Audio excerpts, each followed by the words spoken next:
পান্তা ভাত ওদের করে দিয়েছি, গরম ভাত, কুমড়ো দিয়ে মাছের ঝোল, অনেক কিছু ওদের করে দিয়েছি। মাছের তেল চচ্চড়ি, শুধু এইটুকু। ওদের কুমড়োর ঝোল, মাছের তেল, আলু বেগুন দিয়ে চচ্চড়ি। আর আমি পান্তা খাবো, 2 পিস মাছ ভাজা, আলু ভাজা না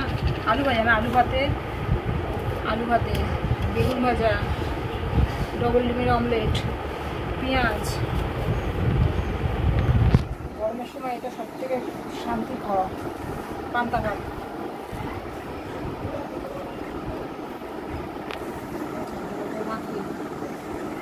কিন্তু মাছের তেল দিয়ে পান্তা ভাতটাই প্রথম খাচ্ছি, কেমন লাগছে মাছের তেল দিয়ে পান্তা ভাত। গরম ভাত খেয়েছি প্রচুরবার, কিন্তু মাছের তেল দিয়ে পান্তা ভাত খাই। লঙ্কা দিয়ে ভালো করে ভাতটা মাখি।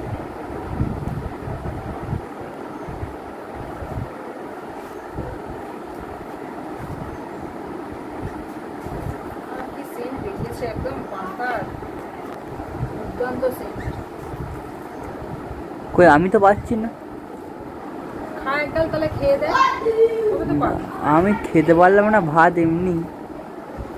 তো তো আবার জল ঢালা ভাত, গায়ে জ্বর, আবার লঙ্কা মাখিয়েছি তাতেও গায়ে জ্বর। একটা আলু ছিল বাসি, আলু ভাতের সাথে, পান্তা ভাতের সাথে ওটাই মাখিয়ে নিয়েছি। ভাত ছিল দেখ কেমন। খাই বাবু একগাল? না আমি খাবো না, তুমি খাও। একগাল খেয়ে দেখ। আমার এমনি ভাত পেটে ঢোকেনি আজকে, ভালো লাগছে না খেতে।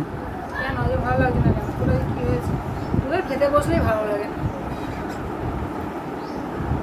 সেটা কোনো বড় ব্যাপার নয়। সেই ঠিক ঠিক ঠিক, সেটা কোনো বড় ব্যাপার না।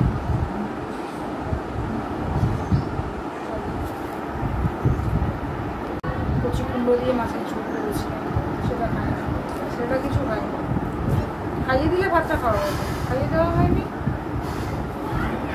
চলো খেয়ে নিই পান্তা ভাত।